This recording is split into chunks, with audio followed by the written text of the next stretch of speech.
Okay, this is chapter 3. We'll be talking about cost volume profit analysis, otherwise known as CVP analysis. This will be the first of 2 podcasts on this chapter. So we will be again talking about CVP analysis. We'll be looking at how to determine the break-even point.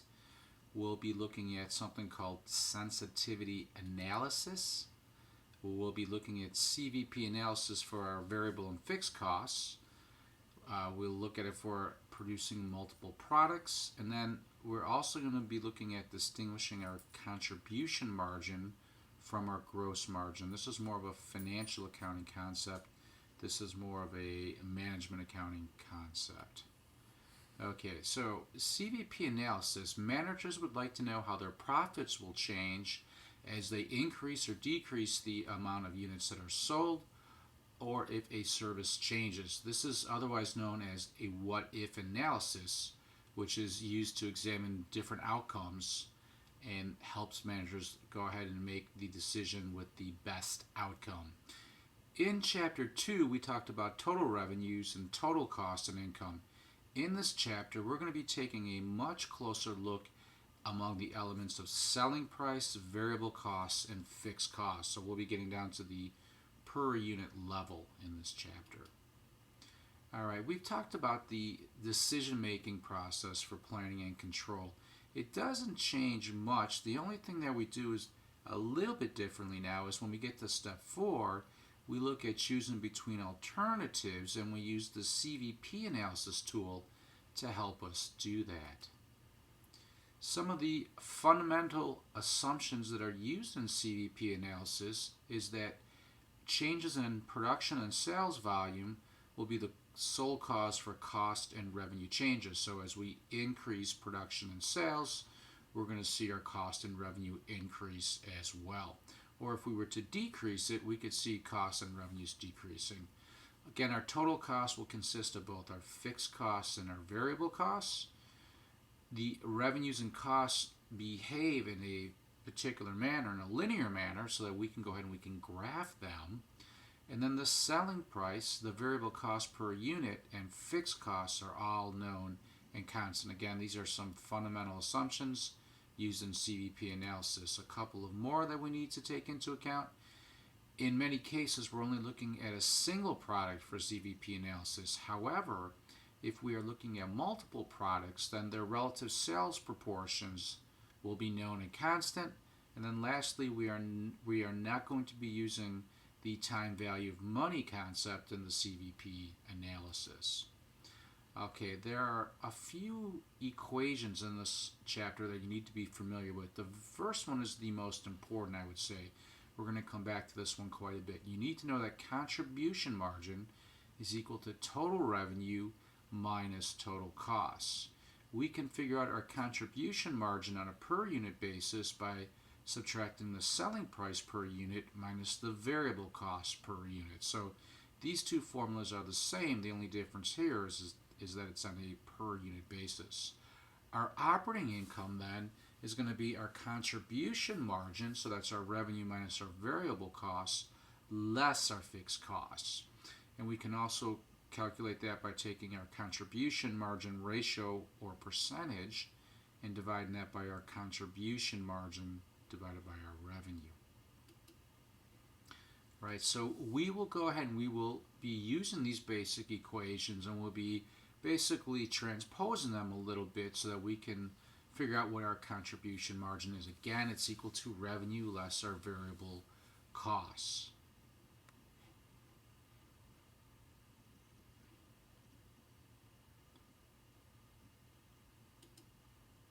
Okay, some more equations that you should be familiar with in this chapter, and again, they're repeating a little bit from what we just did.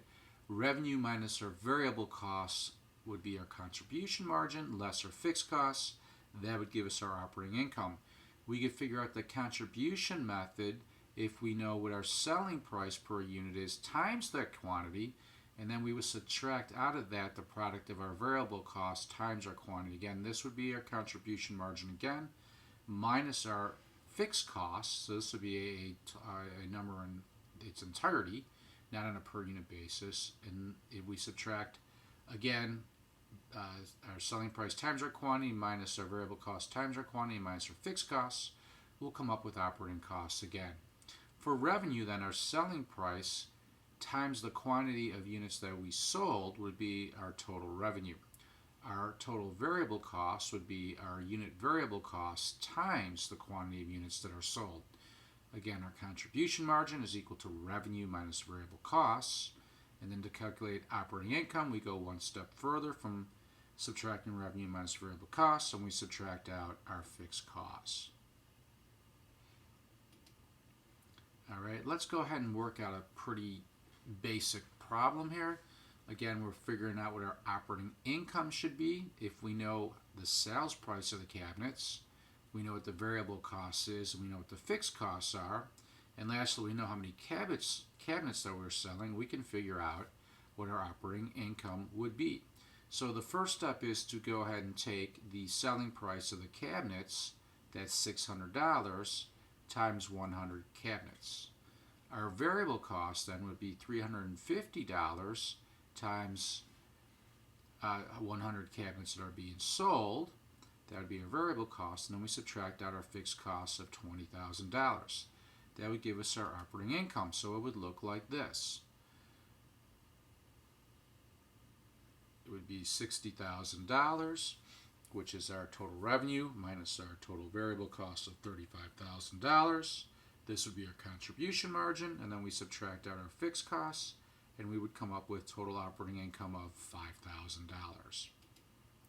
The break-even point is the quantity of output that is sold, where our total revenue will equal our total cost. Another way to say that is, it is the point where we earn no operating income.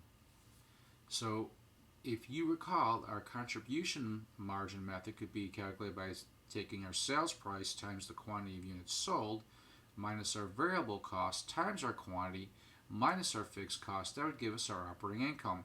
Here, what we're going to solve for is we're going to look for the number of units, that would be Q, that we need to sell in order to have zero operating income. So our operating income here will be 0.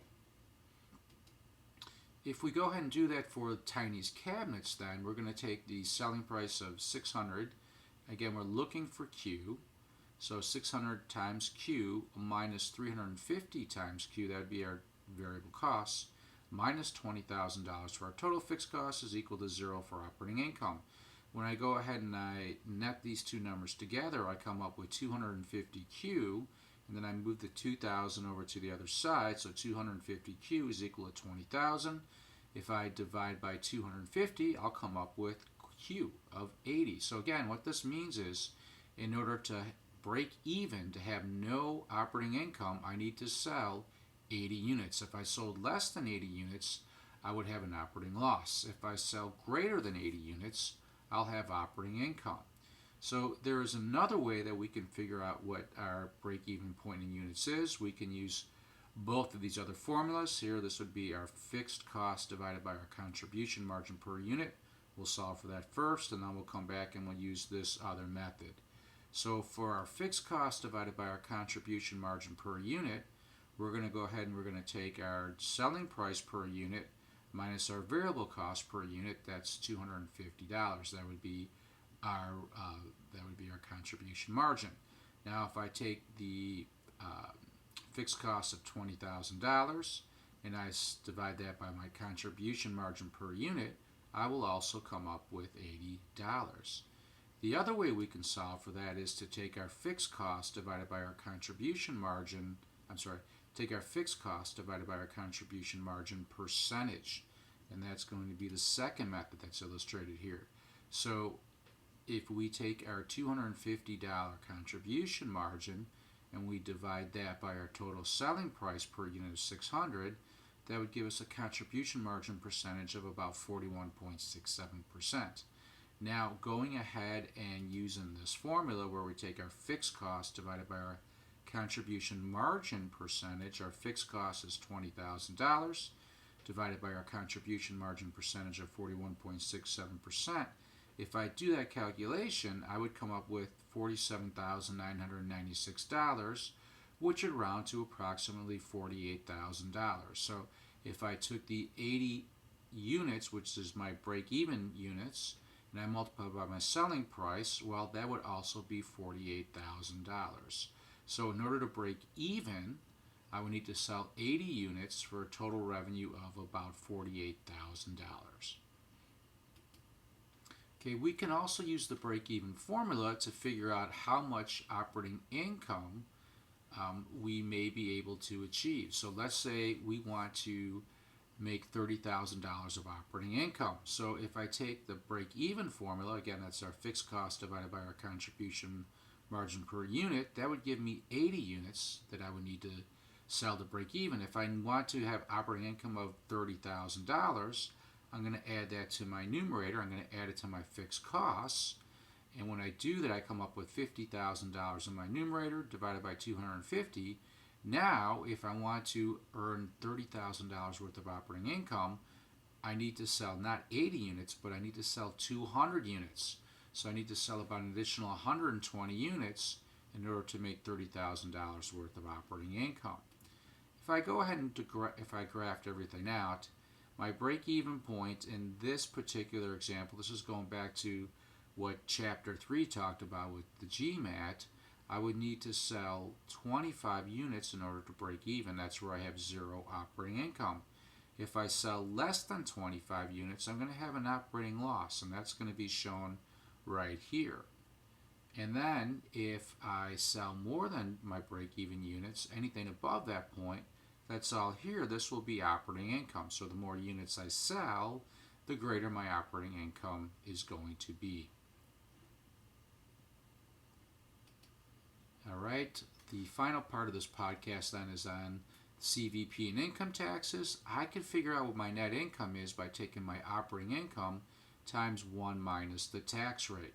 If I go ahead and rearrange this formula, I could solve for operating income. So operating income will be equal to net income, and then I have to go ahead and divide over on this side since I multiplied here, and I would come up with this formula. Operating income is equal to net income divided by 1 minus the tax rate. Now, if I want to go ahead and figure out how many units I need to sell with $30,000 worth of net income instead of operating income, I need to convert my net income into operating income. So in this example, I want to earn $30,000 worth of net income, and I have a 35% tax rate. So in order to convert my net income to my operating income, again, I use this formula here. Operating income is equal to net income divided by 1 minus the tax rate. So it's going to be 30,000 divided by 1.35. That's going to be right here. So this would convert my net income to my operating income. And then I'm going to add my fixed cost of $20,000 and divide by my contribution margin of $250 again. My fixed cost of $20,000 divided by the contribution margin of $250, that's my break-even point, but I want to earn $30,000 worth of net income, so I need to go ahead and make the adjustment to get my operating income. When I go ahead and do the math, look what happens to the quantity of units I need to sell. I need to sell now 265 units in order to earn $30,000 worth of net income. This will end the first podcast on Chapter 3.